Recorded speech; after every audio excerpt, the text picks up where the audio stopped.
그동안 경제 성장에 방점을 찍고 외연 확장에 주력하던 더불어민주당 이재명 대선 후보가 최근 기본사회 공약을 전면에 내걸었습니다. 이 후보의 대표적 정책 브랜드인 기본 시리즈를 다시 꺼낸 건데요. 막판 지지층 결집을 노린 게 아니냐는 해석도 나오고 있습니다. 김경수 기자가 보도합니다.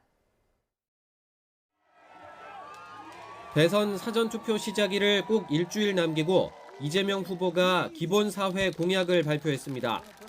의료, 돌봄, 주거, 교육 등 사회 전 분야에서 누구나 인간다운 삶을 누릴 수 있도록 국가가 책임지겠다는 게 핵심입니다.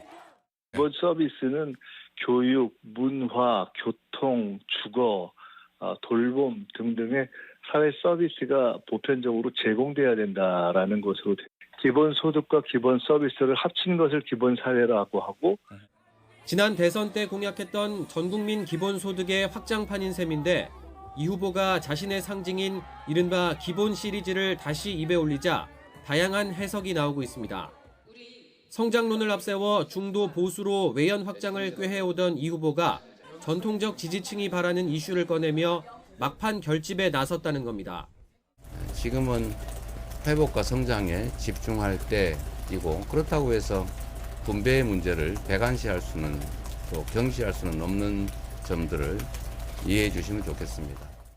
최근 격차가 좁혀졌지만 이른바 대세론이 꾸준히 유지된 점도 이 후보가 자신만의 색채를 드러낼 수 있도록 한 배경으로 꼽힙니다.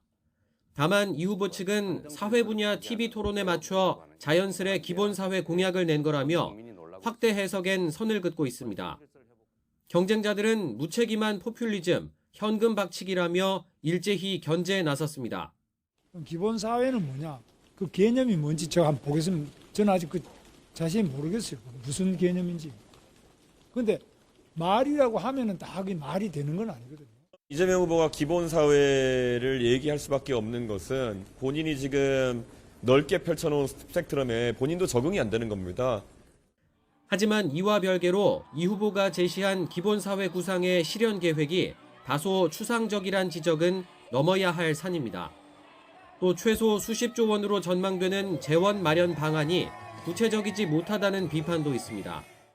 기본사회 공약이 막판 표심에 어떤 영향을 미칠지 관심이 쏠리는 가운데 이재명 후보가 논쟁거리를 만들지 않기 위해 공약의 큰 방향성만 제시하고 있다는 평가도 나옵니다. YTN 김경수입니다.